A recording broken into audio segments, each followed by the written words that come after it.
Puxado, hein, cara? Graças a Deus. Cadê os bichinhos lá atrás, cara? Hoje tem só o Jeg. Pode crer, Tá ali parece aquele olhando pra você, menino. vendo se você é bonito, tá vendo? Lembra daquele cara da loteria, quando a loteria passava no Fantástico? Não é sua época, não. Eu lembro. Da zebrinha. Exatamente, da zebrinha. Pode crer. É da minha época, sim. Vamos lá, então. Falou, Vitão. Show de Bola, bola. Algum show de bola, recado aí galera. que tem que dar? Não, já dei um recado para eles hoje, beleza? E qual que foi o recado que você deu hoje? O recado da.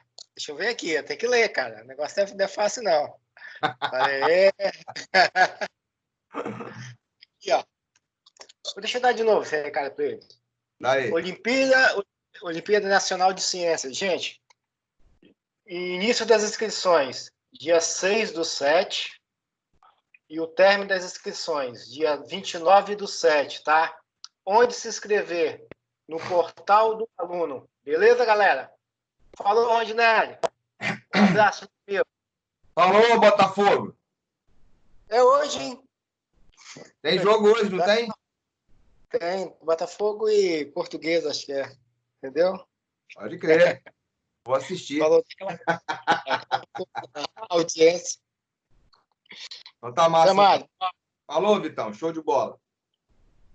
Senhores e senhoras, boa tarde, boa tarde, boa tarde. 4 horas, 2 minutos.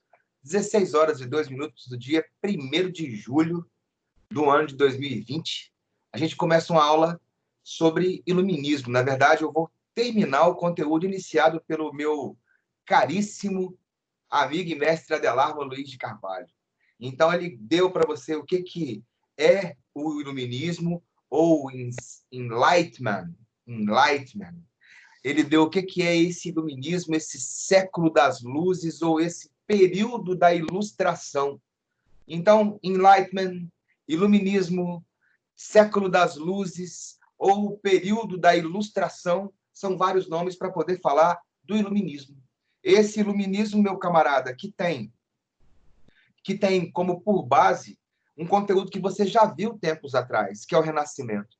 Com toda segurança, os senhores podem ter certeza que o iluminismo ele é uma continuidade do Renascimento, mas uma proporção e numa agudez muito mais contundente. As bases se mantêm, mas os aprofundamentos acontecem. Então, se você for ver, o Renascimento ele é um movimento que defende o antropocentrismo, o iluminismo também, que defende o heliocentrismo, o iluminismo também, que defende o cientificismo, o empirismo, o iluminismo também, que defende o uso da razão, o empirismo também, que defende o humanismo.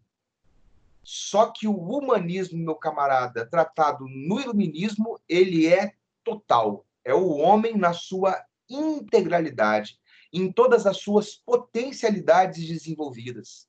Um homem que, no período humanista do Renascimento, ainda convivia naquele período com o que era o religioso. Se observa que, apesar de haver uma certa crítica por parte de alguns assuntos que os renascentistas faziam a respeito da igreja, existia uma coexistência, beleza? Tanto é que boa parte dos artistas, dos autores, dos escultores, dos pintores renascentistas eram patrocinados por mecenato eclesiástico, eram patrocinados pelo mecenato da igreja, pode crer? E os caras se utilizavam do próprio pensamento ou justificativa dogmática religiosa para poder inserir o seu pensamento, mas com uma nova roupagem. Lembra que eu falei que é a habilidade do camarada entrar dentro de um círculo fechado, onde existe o domínio da ideia da fé e da religião, do teocentrismo, e conseguir entrar com o humanismo nesse universo, fazer as suas pontuações, o que ele queria passar de ideia e sair sem ter que necessariamente ser criticado ou executado ou ainda excomungado por causa disso. Aí o exemplo que eu dei, você vai lembrar rapidamente. Você lembra que eu falei com vocês que existia o quê? Exemplo, a Igreja Católica afirmava que o homem era um ser pecaminoso, de que o homem era um ser errado, errôneo, violento, incapaz de criar, incapaz de ser positivo e por aí vai. Imperfeito, né?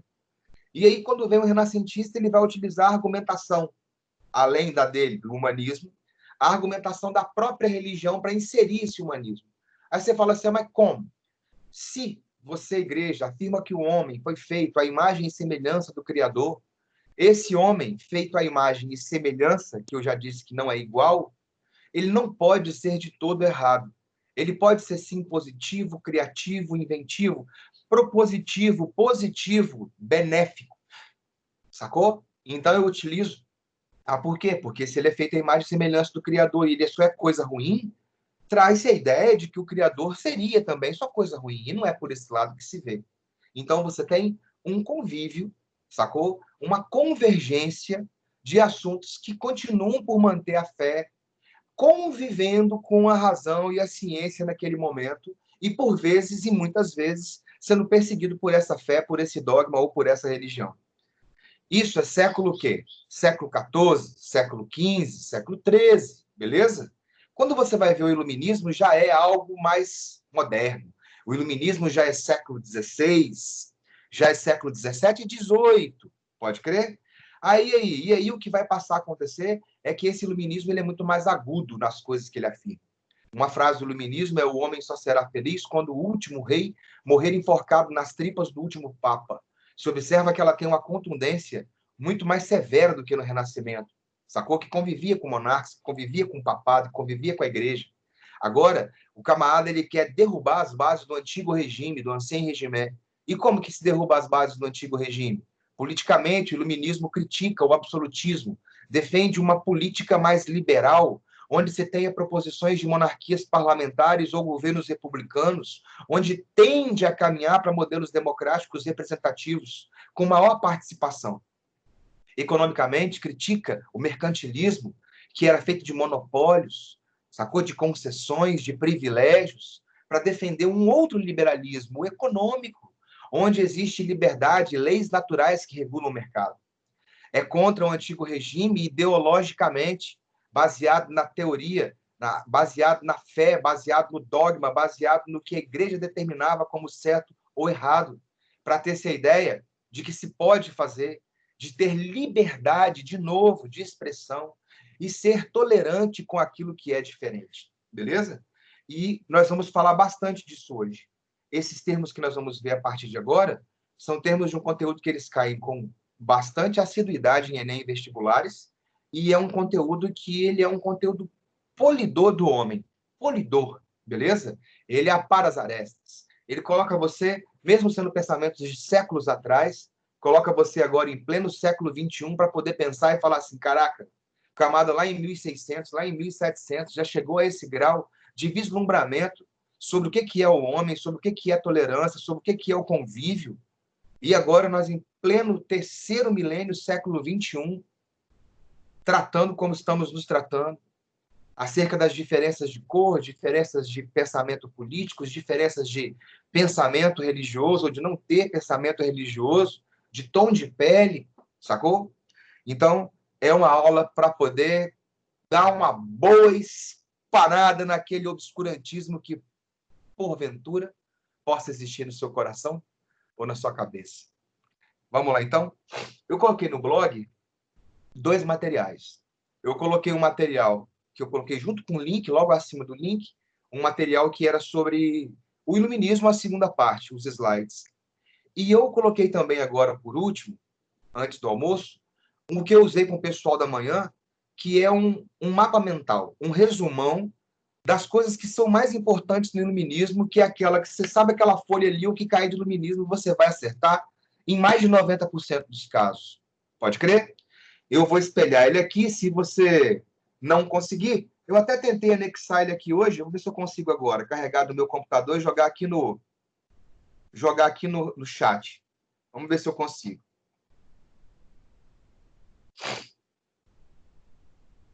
Vamos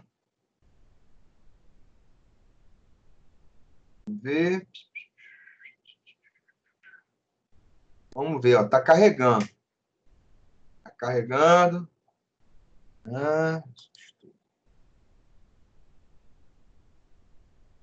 Tá indo. E eu vou espelhar ele aqui para vocês. Se você não conseguir baixar ele por aqui, porque eu percebi que algumas pessoas conseguiram e outras não. Beleza? Tá aí, eu coloquei ele agora. Você pode ir lá no blog e baixar, que é uma folha só. Ou você pode printar a tela de acordo com o que eu for abrindo aqui o material, beleza? Eu vou espelhar que eu vou usar esse por quê? Os dos slides estão excelentes, beleza? Excelentes. Só que, às vezes, a gente tem uma sensação de que, como a gente fala de um montão de autores, um montão de teóricos, às vezes você acaba a aula com aquela sensação de que você não aprendeu nada de nenhum. Então, através desse mapa, porque se mistura as coisas, né? Então, nesse mapa que eu vou mostrar aqui agora, nesse mapa mental, vai ser mais fácil de você conseguir identificar e focar no que eu estou falando. Tá vendo aí, ó? Iluminismo, aula 23, resumo. Vamos lá. Então, essa primeira parte, você já viu com a Adelardo. Definição do movimento intelectual do período das revoluções burguesas. Aí você fala, período das revoluções burguesas daqui para frente, eu vou mostrar uma série de 3 livros para vocês que vai contemplar todo o conteúdo de história geral até terminar o ano. Ah, é a partir de agora? Sim. Você vai ter esse, que vai ser a Era das Revoluções, beleza? A Era das Revoluções. Esse é o período, é um livro do Eric Hobsbawm, que vai de 1789 até 1848. Nessa obra aqui, você tem justamente as principais revoluções burguesas acontecendo, que são as revoluções burguesas, que são essas justamente espelhadas por esse conteúdo que você vai ver agora. É o efeito, é o reflexo do iluminismo na prática. Porque o que nós vemos aqui agora é a teoria de um movimento filosófico, beleza? Ideológico, intelectual, de característica burguesa. E a partir de agora, você vê nessa obra aqui quais são as revoluções que vão ter. Depois disso, nós vamos entrar na Era das Revoluções. Vou te mostrar o livro aqui, eu tenho esses livrinhos aqui. Depois disso, a gente entra nesse. Esse aqui, a Era das Revoluções. Essa Era das Revoluções vai de 1875 a 1900 Era dos Impérios, desculpa. De 1875 a 1914. Ou seja, vai pegar... Esse faz a burguesia chegar no poder, através desse movimento iluminista, pode crer? São as revoluções burguesas. E esse é o período em que a burguesia chegou no poder e ela começa a dominar o Estado e fazer o Estado se tornar um Estado imperialista, um Estado que, por causa da Revolução Industrial, precisa de áreas coloniais, beleza? E esse último, que vai de 1914 até 1991, é a Era dos Extremos. É o que vai pegar a Primeira Guerra Mundial, entre guerras, crise 29, nazismo, fascismo, totalitarismos, Rússia, Guerra Fria, Vietnã, Coreia, show de bola. Ou seja, todo o conteúdo daqui até o final do ano são esses 3 livros que eu utilizo para poder falar para vocês. Beleza? Era das Revoluções, a Era dos Impérios e a Era dos Extremos. Para quem gosta de dar uma lidinha no negócio um pouco mais aprofundado, tá aí uma dica. E aí, mas vamos começar? Do início. Você sabe que é um movimento de base intelectual, um movimento de base burguesa, que defende, como eu falei, coisas no começo da aula que são iniciadas lá no Renascimento, como o humanismo, como o racionalismo. Só que agora os caras passam a defender algumas coisas mais agudas, como, por exemplo, o laicismo. O que é o laicismo? É a defesa do Estado laico, pode crer? Onde não se tem a tolerância do convívio religioso como sendo predominante para todas as categorias. Observa um detalhe.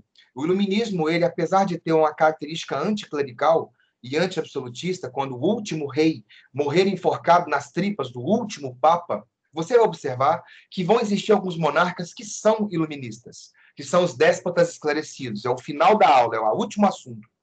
E você tem ainda, com respeito ao anticlericalismo, não é para você imaginar que é um movimento ateu. Não é para você imaginar que é um movimento que quer destruir a religião. É um movimento que prega que a religião não teria o direito de se impor enquanto ideologia e verdade universal sobre todas as ciências, sobre todas as coisas, sobre todas as pessoas. Que se você quer defender esse ponto de vista, você pode defender esse ponto de vista. Mas você tem que ser tolerante para com aquele que tem uma religião diferente da sua. Tolerante para com aquele que tem, talvez, não tem religião. Sacou? Essa é a diferença.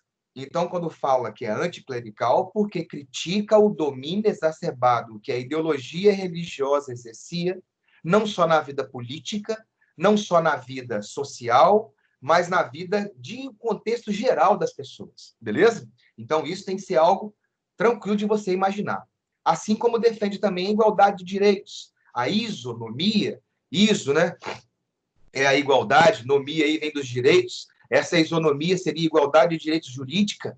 Como que isso vem? Através de um código de leis que se aplica a todo mundo.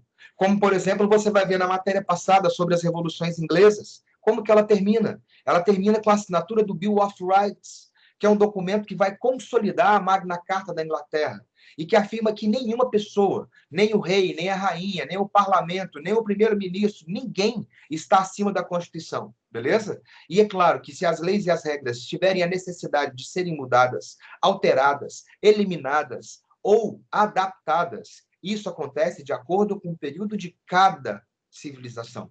O nosso período também modifica, também propõe, beleza? Não significa que você tem que você tenha que destruir de uma vez só. Pode-se acontecer. Como? Para destruir um antigo regime, para iniciar um movimento novo burguês, o antigo regime teve que ser destruído, beleza? Então, vai pensando aí qual a ideia que você vai ter a respeito. Se seria mais fácil transitar, se seria mais fácil adaptar, ou se seria mais fácil destruir tudo e começar do zero. Esse Estado burguês, boa parte dele, vai destruir tudo que existia de um Estado do antigo regime, um Estado absolutista. E aí? E aí nós temos o John Locke, que você já viu que seu tio Delarro. O John Locke, meu velho, é o pai do iluminismo. O John Locke é o pai do iluminismo na medida que esse camarada teve presente na liderança da primeira revolução burguesa do mundo ocidental, que foi a Revolução Inglesa. A primeira fase, que foi a Revolução Puritana, e a segunda fase, que foi a Revolução Gloriosa. Esse camarada marchou do lado do Oliver Cromwell. Esse camarada foi um dos principais construtores do Bill of Rights. Vários e vários trechos do que o nosso camarada John Locke fez e escreveu são parte hoje de N constituições no planeta inteiro, como, por exemplo, a Constituição dos Estados Unidos da América, onde tem, por exemplo, a defesa do empirismo. A ciência deve ser a base de tudo a partir do teste. Toda vez que nas condições normais da pressão e temperatura atmosférica, eu colocar o ΔS sobre ΔT, eu vou ter a velocidade média. Isso é um método empírico de comprovação, de testagem, de amostragem N repetidas vezes para dar sempre aquela mesma regra, sacou? Isso é tido como empirismo, o teste, o científico, a razão, o método, beleza? E o justnaturalismo é o camarada que vai falar que o ser humano, que na verdade que o homem, ele possui alguns direitos justos, naturais, inerentes dele, inalienáveis dele, universais dele. E aqui uma pequena pausa para um ponto importante. Quando você ouve todos esses teóricos falarem a respeito dos direitos do homem, igual, por exemplo, sobre, lá na era napoleônica, os direitos do homem e do cidadão, é questão de gênero, tá? Não é de homem como humanidade nós falamos hoje, não. É para homens do sexo masculino mesmo, sacou? E quer dizer, então, que mulher não faz parte dessa busca da igualdade aqui. Não faz, não. Quer dizer, então, que o iluminismo, que tem a principal frase estampada na Revolução Francesa, que é liberté, égalité, fraternité, liberdade, igualdade e fraternidade, não era para todo mundo, não? Não. Ou era para quem, então? Era para homem branco, de preferência rico, europeu, ou daqueles que vieram para as 13 colônias que vão virar Estados Unidos, que aqui vão ser chamados de WASP, W-A-S-P, branco anglo-saxão protestante, sacou? Pois é. Então as coisas evoluem em alguns sentidos para alguns setores. Não significa que essa aplicação ideológica se dá em todas as categorias. Mulheres não estão participando disso.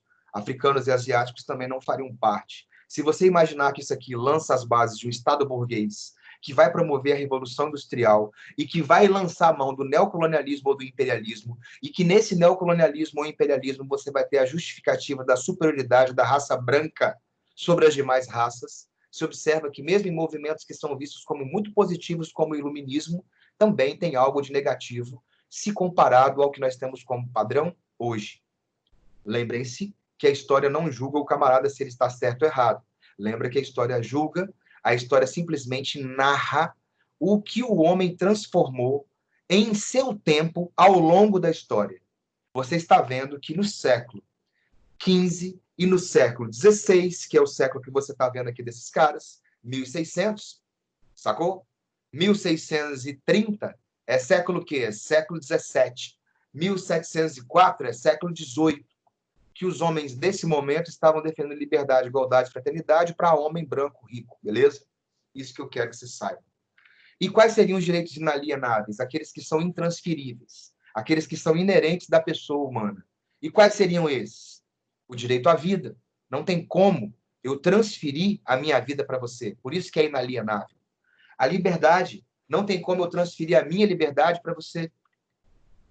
A propriedade, o John Locke deu uma forçada, né?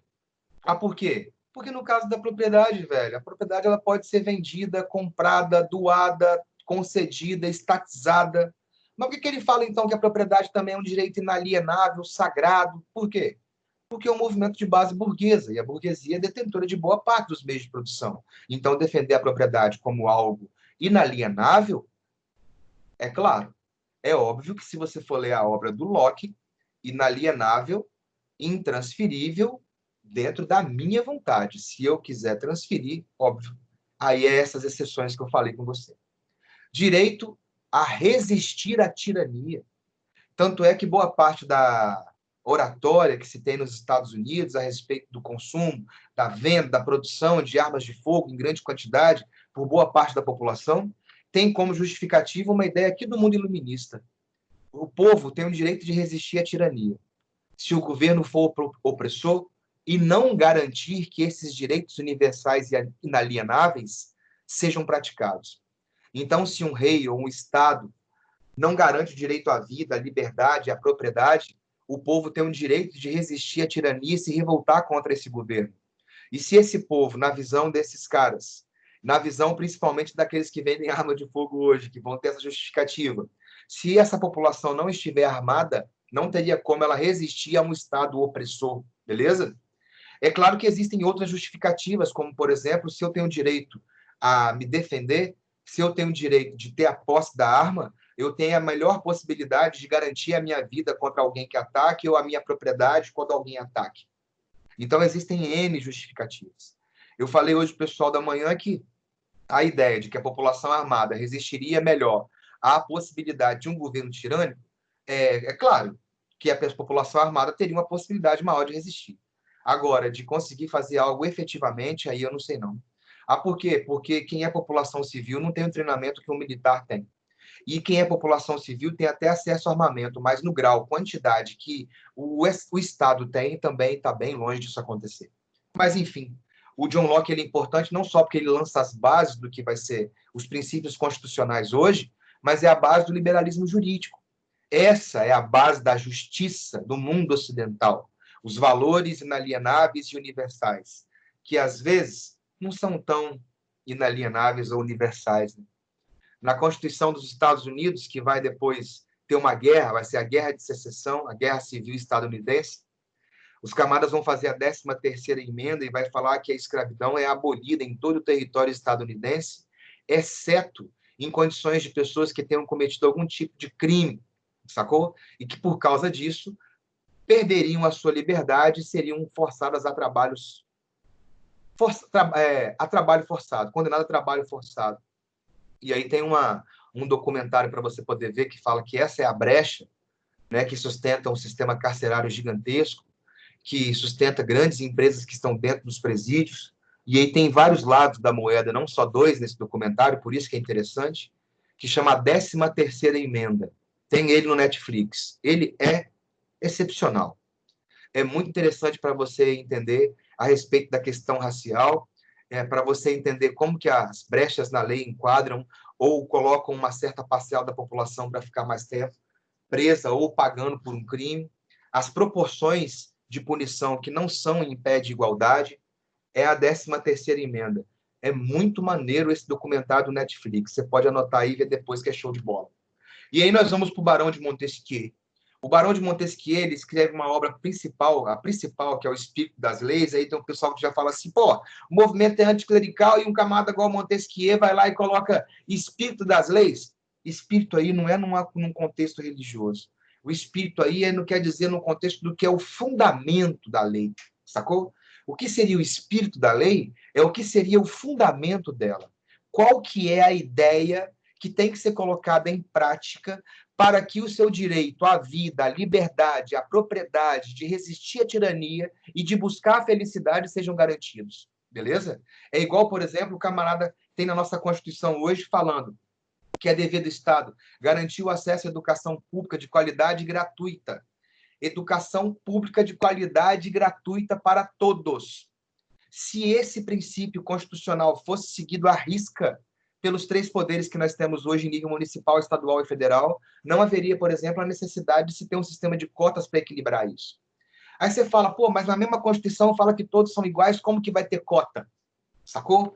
Aí é o que eu estou te falando.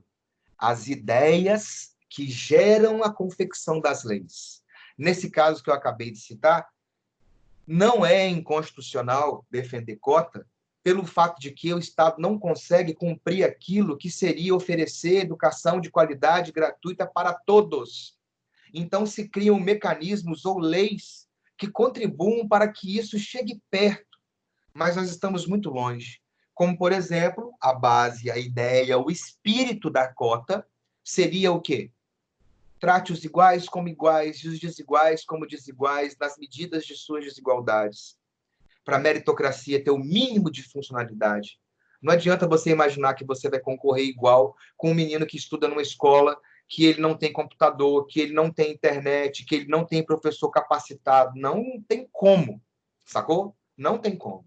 Você imagina, por exemplo, os nossos resultados aí que saiu essa semana. Diga-se por passagem, vocês estão de parabéns, né? Os nossos alunos que fazem boa parte desses resultados. Os professores também, mas os alunos que são o sucesso da gente.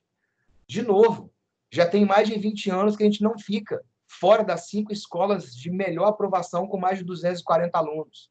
Eu não estou falando de escola de tem 10, 15, 50 ou 100 alunos, não. Estou falando de escola grande.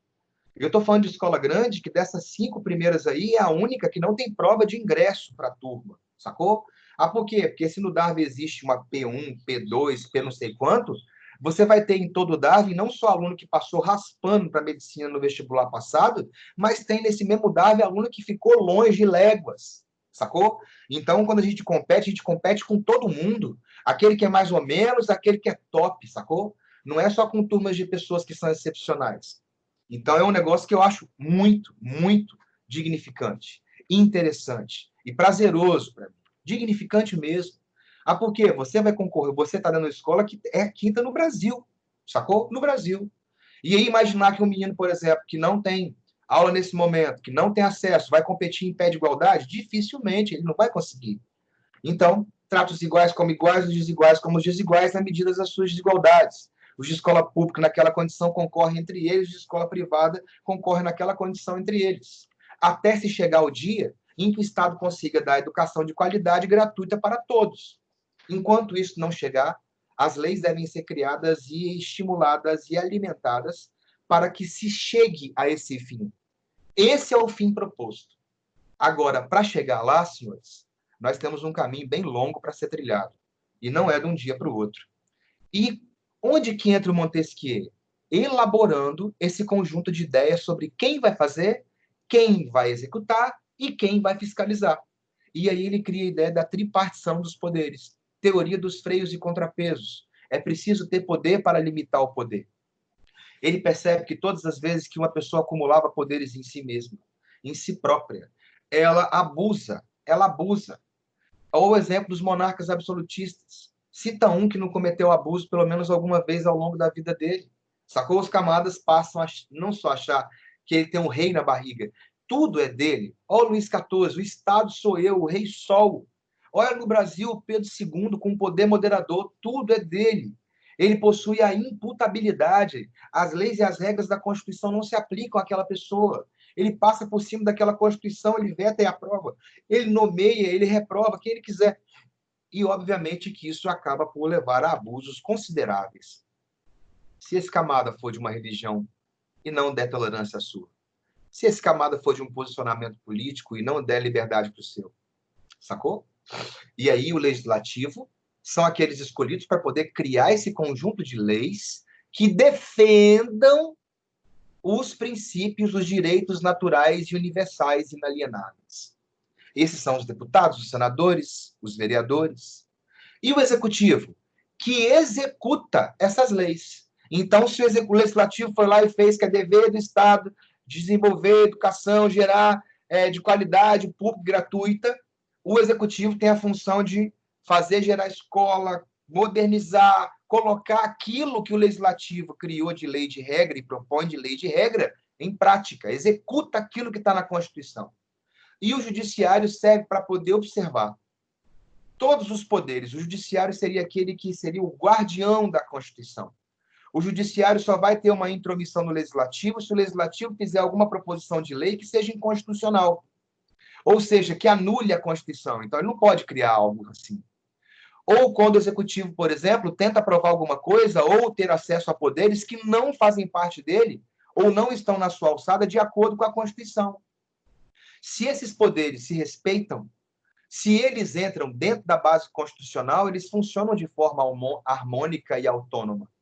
Agora, se você quer aprovar alguma coisa fora da Constituição, seja você no Legislativo ou no Executivo, vai ter atrito com o Judiciário. Isso é óbvio, beleza? Esse camarada lança as bases do liberalismo político. Por que o liberalismo político? Porque agora existem correntes políticas que defendem projetos políticos diferentes, com possibilidade de pessoas diferentes executarem tal ideia, sacou? E com a código de leis e regras políticas que servem para todo mundo, que é a Constituição, beleza? Já o François-Marie Arouet, ou Voltaire, esse camarada aí é o cara da tolerância. O Voltaire ele vai afirmar que uma forma de você identificar uma pessoa enquanto intelecto desenvolvido é observar o grau de tolerância que ela possui. Quanto mais tolerante for aquela pessoa, mais politizada, mais política em si ela é. Ela consegue estar em vários nichos, em vários setores. Ela consegue ter acesso àquelas categorias diferentes e conviver de forma harmônica com ela. E como que se chega a conviver com diferentes de forma harmônica? Se você for um camarada que desenvolva em você a tolerância. Tolerância é desenvolvida, assim como paciência é desenvolvida, sacou? Vocês vão ver um pouco mais à frente, nós falarmos da tábula rasa. Nós nascemos desprovidos de preconceito, de racismo, de sexismo, sacou? De fobias. Essas coisas vão sendo colocadas na gente ao longo da história, ao longo da vida. Então, se da mesma forma foi colocado o racismo dentro de você, foi colocado o preconceito dentro de você, foi colocado o machismo dentro de você, foi colocada a ideia de que você é uma raça superior com relação à outra, essas coisas também podem ser retiradas, podem ser substituídas, podem ser deletadas. Não é algo fácil, porque quando você vê a repetição daquilo ao longo da sua vida, a possibilidade de você repetir é muito grande. E aí ele fala que é a tolerância? O que seria a liberdade de expressão? A maioria desses autores são autores que, para poder falar nessa época, eles tinham que falar entre linhas, eles tinham que agir de forma irônica, eles tinham que falar de forma irônica. Ah, por quê? Para não identificar de quem ele estava querendo falar, para não ser perseguido. E a ironia é outro traço de intelecto desenvolvido. Quando você consegue passar uma ideia nas entrelinhas, num momento em que existe censura forte. O exemplo que eu dei hoje cedo, eu falei do período do regime militar no Brasil, e aí eu citei aí um artista que para alguns é artista, para outro é comunista, safado e não sei o que lá, e aí você vê como que as pessoas vão julgando as outras. O Chico Buarque. O Chico Buarque fez uma música em período de regime militar que tinha censura. Várias delas passaram pela censura. E aí você fala assim, passaram por que se criticavam o governo? Porque uma mente desatenta ou descuidada, não focada, não percebe o que é sarcasmo ou o que é ironia. Não percebe, sacou? E aí eu dei exemplo, falei até a música. Tem uma música que chama Cálice. O nome da música é Cálice. Só que não é um cálice de cala-boca, é um cálice de cálice, copo, sacou? De tomar vinho, um vaso, beleza? E aí vem a música. Foi difícil acordar calado, cálice, sacou? Aí, pai, afasta de mim esse cálice, pai. Afasta de mim esse cálice, pai. Afasta de mim esse cálice de vinho tinto de sangue. E hoje, eu vou ver se eu consigo lembrar, já que eu estou falando de regime militar, vai sair uma série, se eu não me engano, é da Folha ou do UOL, de 4 aulas, 4 super aulas sobre o regime militar. Hoje eu vou conseguir, deixa eu só ver em qual link que você já até pode ir vendo aí, e fazer a sua inscriçãozinha. Deixa eu ver aqui aonde que é. Muito legal. Comecei a assistir a primeira aula. É show, show de bola mesmo. Vou ver aqui qual que é. UOL, Folha UOL. Vai na Folha UOL. O que foi a ditadura? Vai lá, que é um curso de 4 aulas que você assiste também, Vitão. Porque são vários e vários lados, tá, velho? Folha UOL. Vai lá, coloca Folha UOL, 4 aulas sobre regime militar. A primeira já rolou, mas tem lá para você poder assistir. É uma por semana. Então dá para você ver com tranquilidade um conteúdo muito maneiro. E aí ele conseguia, então, falando, como eu estava dizendo aqui do nosso camarada Voltaire, através da ironia, conseguir passar uma ideia que não era percebida pela censura naquele momento. E ele consegue identificar o que é liberdade de expressão e o que é o que ultrapassa a liberdade de expressão, que é o que eu estava falando com as turmas hoje, que é um assunto muito em voga no Brasil. Igual você teve, por exemplo, lá, o caso daquela menina que esteve presa, não sei se está presa ainda, aquela Sara, não sei das quantas, que se autoproclama Sarah Winter, que seria o sobrenome de uma das secretárias de um camarada chamado Adolf Hitler, que tem um grupo aí que chama 300, não sei o que lá. E aí o que é? Qual foi a motivação de levar à prisão dela? Sacou? Por que aquilo não seria liberdade de expressão? Ela poderia, por exemplo, divulgar ideias dela sobre isso, sobre aquilo. Aí eu comentei hoje a respeito do nazismo. Dentro do modelo democrático no Estado de Direito, por que o camarada não pode falar nazismo? Ele pode, nós falamos na sala de aula. Pode crer? Nós estudamos e debatemos isso em sala de aula. A diferença é quando você defende aquilo que nós estudamos na sala de aula enquanto projeto político, que vai governar o país. Aí você fala, por quê? Porque dentro do modelo democrático de Estado de Direito, se você é um nazista, você pode ir em um debate, numa aula ou em alguma coisa, defender o seu ponto de vista, sacou? Porque existe tolerância. Você vai ter a possibilidade de falar e o outro também falar. E se somos pessoas civilizadas, temos a possibilidade de identificar o outro e ver o que pode ser absorvido ou não. A grande parada é quando a ideia que você tem no debate se torna projeto de governo.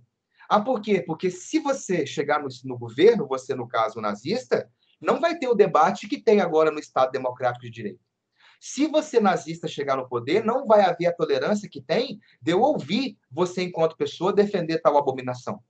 Não vai ter a possibilidade, meu camarada, num Estado ditatorial como o seu, de eu ter a possibilidade de escolher a minha religião ou minha orientação sexual. Não vai ter a possibilidade, no Estado autoritário e totalitário como o seu, a possibilidade de eu ser de uma minoria étnica. Percebe o que é a diferença entre você ter a liberdade de expressão e quando que isso ultrapassa os limites? É simplesmente aquela ideia de que o seu direito começa quando o meu termina e vice-versa. Então, se nós defendemos a tolerância e o debate, você até pode defender o seu ponto de vista, mas o seu ponto de vista, enquanto modelo, acaba com a tolerância e com o debate. Então, não vai existir liberdade de expressão no modelo que você defende. Sacou a onda? Como que é um negócio espinhoso e diferenciado? E aí, se for disseminação de ódio, se for disseminação de ideias antidemocráticas ou de derrubar a Constituição, invadir o Congresso, sacou? Seria a mesma coisa de um camarada que seja de uma outra orientação falar que tem que matar todos os policiais, tem que matar todos os caras do Exército, Marinha, Aeronáutica, quando se generaliza e fala que todos são iguais. Não é por aí que vai a parada, né, meu velho? E então a liberdade de expressão ela existe, mas não confunda com a possibilidade de você agredir, colocar o outro como sendo inferior, poder explorá-lo, eliminá-lo ou disseminar o ódio através dessas palavras. Então, eu posso até discordar do que você diz, mas eu defendo o direito que você tem de dizê-las. Beleza? Show de bola. Vamos sair do François Rouet e vamos lá para o Rousseau, para depois eu falar dos economistas de uma vez só. O Jean-Jacques Rousseau, ele é o camarada do contrato renovado. Como assim do contrato renovado? O Rousseau, ele é um camarada que ele é muito, mas muito, muito citado entre esses caras, porque, primeiro, ele já fala do contrato do mesmo jeito que o Thomas Hobbes falava, do contrato social, só que com uma diferencinha básica.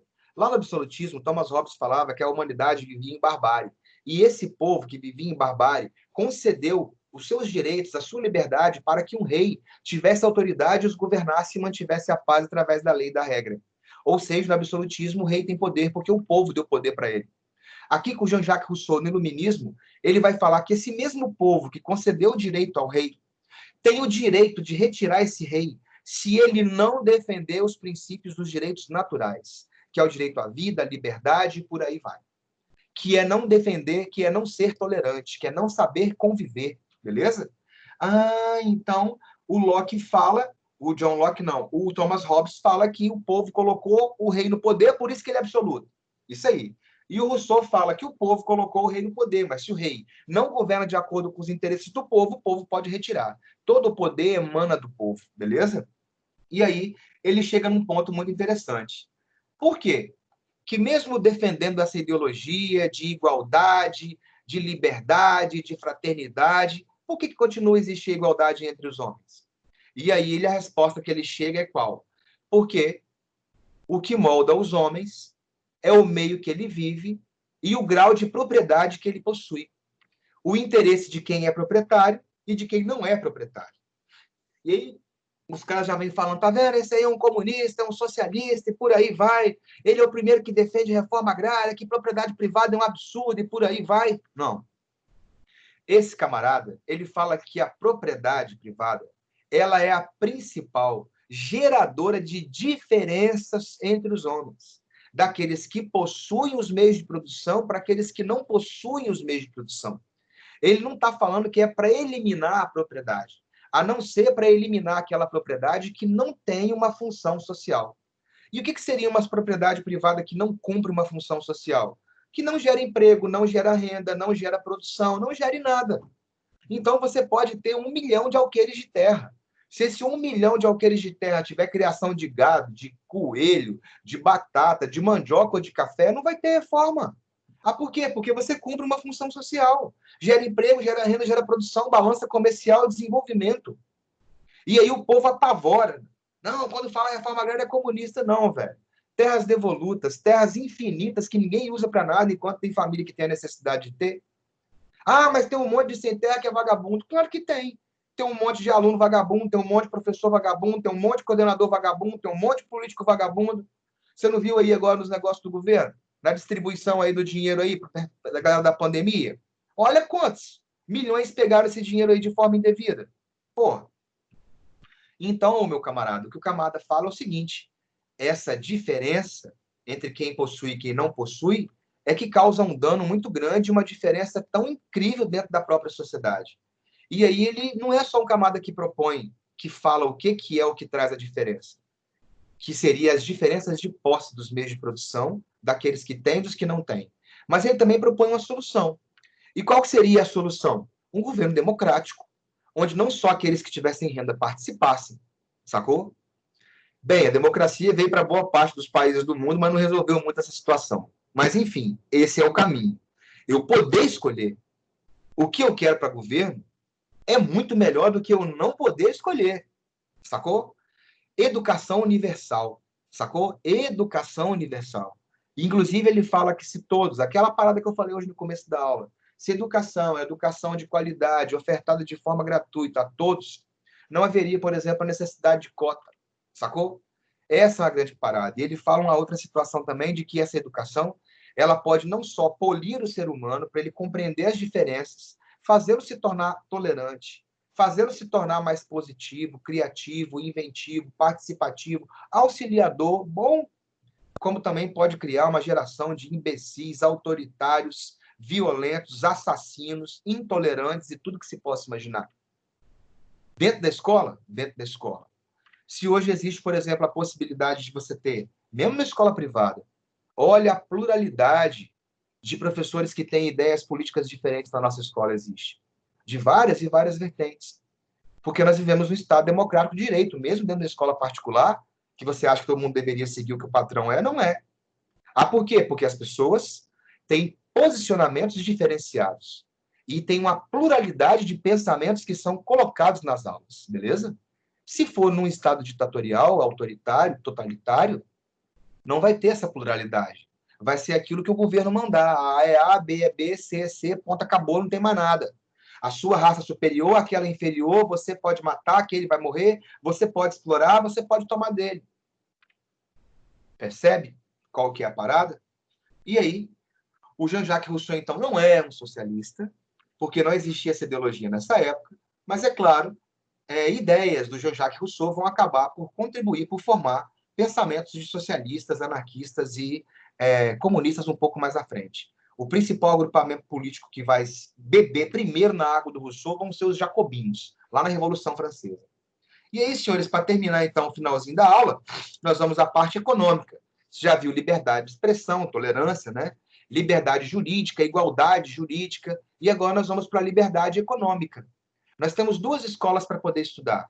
A escola liberal econômica francesa, chamada também de fisiocrata, ou ainda naturalista, que tem como principais expoentes o Quesnay e o Turgot. Esses caras são aqueles defensores do laissez-passer, laissez-faire, laissez-passer. Deixe que faça, deixe que passa, que o mundo gira por ele mesmo. Não existe a necessidade do Estado intervir na economia. Existem leis naturais que regulam o mercado, como a livre concorrência, livre iniciativa, lei de oferta e procura. Um detalhe interessante desses caras é que eles falam que, além de que o Estado não precisa de intervir na economia porque ele se autorregula, assim como existe a gravidade, a velocidade, essas coisas podem ser calculadas, beleza? Ele fala assim como a gravidade é uma coisa que não precisa do homem interferir nela, a mesma coisa seria a economia. Não precisa do Estado interferir que ela vai funcionar. Você pode jogar uma maçã para cima que ela vai cair de qualquer jeito, sacou? Nas condições normais da pressão e temperatura atmosférica. A mesma coisa seria com a economia. E eles afirmavam que o principal gerador de riqueza nessa economia seria a natureza. Toda riqueza vem da natureza. E a principal fonte geradora dessa riqueza seria a terra. Ou seja, o camarada vai pegar um livro desse e vai falar, ó, esse livro é feito de celulose. Celulose vem da madeira, madeira é plantada ou nasce na terra. Aí você pode achar, faz sentido. Né? Ah, esse celular, também. Todos os materiais que foram utilizados para confeccionar esse celular também vieram do meio natural. Borracha, minerais, ferro, bauxita, plástico, o que for. Sacou? É uma ideia que, no primeiro momento, você pode achar assim, até que eles têm razão. Até você ver a escola clássica econômica inglesa, a do Adam Smith, que vai falar, não, vocês estão certos, a economia é regulada por leis naturais. Lei de oferta e procura, livre concorrência, livre iniciativa, livre comércio, beleza. E ele fez uma obra muito interessante, porque o Adam Smith ele viajou para as 13 colônias antes da independência. E quando ele foi para essas 13 colônias, ao andar nas 13 colônias, que você já viu que lá tinha a negligência salutar, lá tinha o tal do comércio triangular, os próprios caras produziam, importavam e exportavam, ele percebeu que não precisava de ter a presença do Estado para o mercado funcionar. Ele percebeu, inclusive, que não precisava do Estado definir o que ia ser produzido e o que não ia ser produzido, porque o próprio mercado exige. Começa a aparecer, eu quero tal coisa. É igual quando você tem a lojinha lá, a padaria do seu bairro, você sempre vai lá e nunca tem tal coisa. Começa a falar, o produto tal não tem, não? O produto tal não tem, não? Se for só você, talvez ele não compre, mas se várias pessoas começarem a falar de tal produto, ele coloca para vender lá. Sacou? Essa que é a parada. E aí, Ronde? E aí o que vai rolar vai ser o quê? Ele fala que, por exemplo, ele vai andando pelas 13 colônias, ele observa que tem uma fábrica onde tem gente que faz um trabalho. O exemplo que eu dei hoje foi produção de alfinete. Do começo até o fim, o indivíduo estica o fio, faz a ponta, solda a cabeça e encaixota. E ele vê uma outra fábrica onde cada indivíduo faz cada etapa. Um indivíduo estica o fio, o outro faz a ponta, o outro solda a cabeça e o outro encaixota. E ele percebe que nessa última a produção é muito mais acelerada e começa a ver as vantagens daquilo. Por quê? Porque no primeiro exemplo, se aquele cara passa mal, se ele morre, eu não vou ter um trabalhador que tenha toda a capacidade de construir um alfinete do começo até o fim como aquele cara tem. Eu tenho dificuldade de mão de obra. Já no cara do segundo exemplo que eu dei, onde o trabalho é dividido, são trabalhos simplificados. A mão de obra, inclusive, mais barata. Se eu não consigo ter um cara que vai fazer um alfinete do começo ao fim, um camarada que vai conseguir espichar um arame, eu vou. Gera mais emprego, gera mais renda, aumenta a produtividade, sacou? Então, e ele fala outro detalhe. Aí a parte que ele não concorda com os fisiocratas, com os franceses. O que gera a riqueza não é a natureza, é o trabalho. Por quê? Porque esse livro pode até ser feito de celulose que vem da madeira, que vem da terra. Mas a árvore sozinha não vai virar o papel.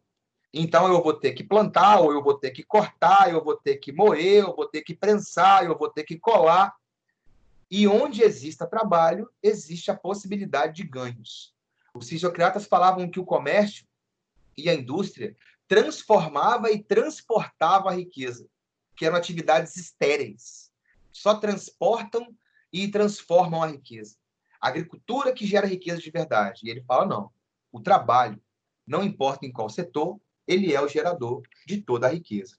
E aí, para terminar, 2 minutinhos eu consigo terminar isso aqui.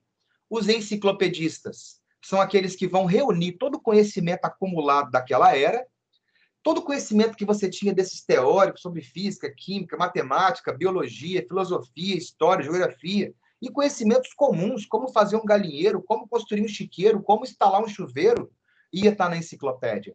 A enciclopédia seria para a época o que o Google é hoje, o que o YouTube é hoje, o que você quer aprender a fazer, você vai lá e você acha.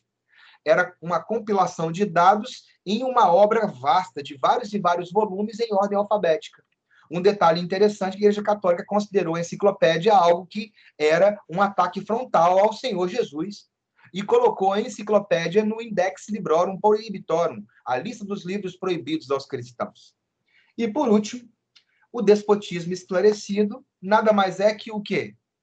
Alguns monarcas vão ter a total clareza de que onde o iluminismo chegava, aquelas monarquias absolutistas ruíam.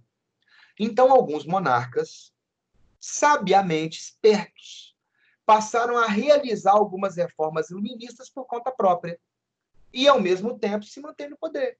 Isso que é um déspota esclarecido. Então, o camarada vai lá, o rei pensa assim, pô, se o iluminismo chegar aqui e ele tiver que fazer um montão de reforma, eu caio. Então, eu vou começar a fazer as reformas eu mesmo e eu me mantenho no poder. Ah, o iluminismo prega o fim do monopólio. Eu concedo liberdade econômica.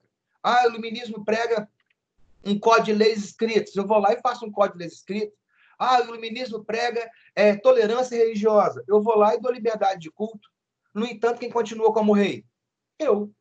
Os monarcas absolutistas que realizaram algumas reformas iluministas para se manterem no poder são justamente aqueles que permaneceram no poder por mais tempo na Europa. Na Áustria, na Rússia, Prússia, Portugal, Espanha. Beleza? O exemplo nosso aqui foi o Marquês de Pombal. Ele é um déspota esclarecido. No governo do José, do Dom José lá em Portugal, o Marquês de Pombal representava aquele governo aqui. Pois bem, senhores, terminamos aqui a nossa aulinha. Deu para discutirmos aí alguns termos bem interessantes, né, meu camarada, dessa aula de hoje. Para aqueles que tiverem dúvidas, lembrem-se que vocês têm o meu contato, beleza? E aí vocês podem ir encaminhando lá. No mais, me despeço de vocês, que eu já tenho uma outra aula para dar agora, e vocês também para se preparar para outra. Show de bola, galera. Beijo para vocês. Até mais. Falou, Vitão. Tchau, velho.